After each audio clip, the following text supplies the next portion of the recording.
আসসালামু আলাইকুম সবাইকে। সাফায়ার বাংলাদেশ তার পথ চলা শুরু হয়েছে, আমাদের দেশে লঞ্চ করছে এবং খুবই খুশির কথা। অনেক সুন্দর সুন্দর তাদের কাপড়, আমিও তাদের একটা কাপড় পরেছি এবং তাদের পথ চলা আরও সুন্দর হোক এই অনেক দোয়া করছি তাদের। কেমন লাগলো আসলে র্যাম্পে অনেকদিন পর আসলে? র্যাম্পে আমাকে যখন কেউ ডাকে আমার ভীষণ ভালো লাগে কাজ করতে, কারণ ভালোবাসার একটা জায়গা আমার এটা। আর আপনারা এখনও আমাকে ডাকছেন, এটাই আমার জন্য অনেক বড় পাওয়া। Thank you.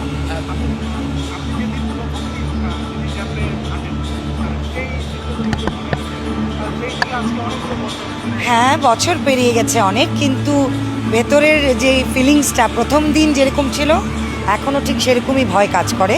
এখনও ঠিক সে অবশ্যই অবশ্যই ভয় প্রথম দিন যেরকম লেগেছিল কেমন হবে কি হবে, ঠিক এখনও সেরকমই ভয় লাগে। তো দোয়া করবেন যেন আমি আমার শেষ মুহূর্ত পর্যন্ত এই ভয়টা রেখে চলতে পারি, এটাই আমার।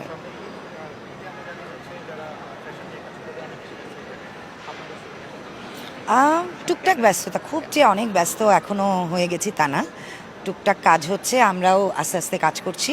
তো দোয়া রাখবেন আমাদের জন্য। Thank you. অডিয়েন্স চাইলেই আমাদেরকে পাবেন, অবশ্যই তাদের জন্যই আমরা কাজ করি, তাদের জন্যই আজকে আমরা এই জায়গায়। অবশ্যই আপনারা আমাদেরকে ডাকলে আমরা অবশ্যই কাজ করব। এখনকার ফ্যাশনে যদি জানতে চাই, আর না, থ্যাংক ইউ ভেরি মাচ। এখনকার ফ্যাশন নানা জনরার পোশাক যেমন পাকিস্তানে এখন অ্যাভেলেবল হয়ে যাচ্ছে, দেশের ক্লোথিং ব্র্যান্ডসগুলো অনেক ভালো ভালো হাই প্রোফাইল আছে এবং দেশের বাইরে সব কিছু মিলিয়ে কেমন দেখছেন? আমি আমাদের দেশকে নিয়ে ভীষণ প্রাউড ফিল করি।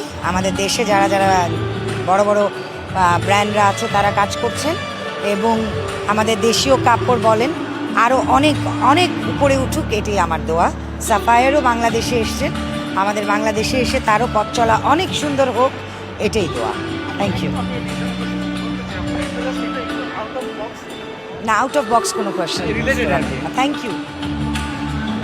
মাদারল্যান্ড 24 মাতৃভূমি বিশ্ব সংবাদ 24 ঘন্টা।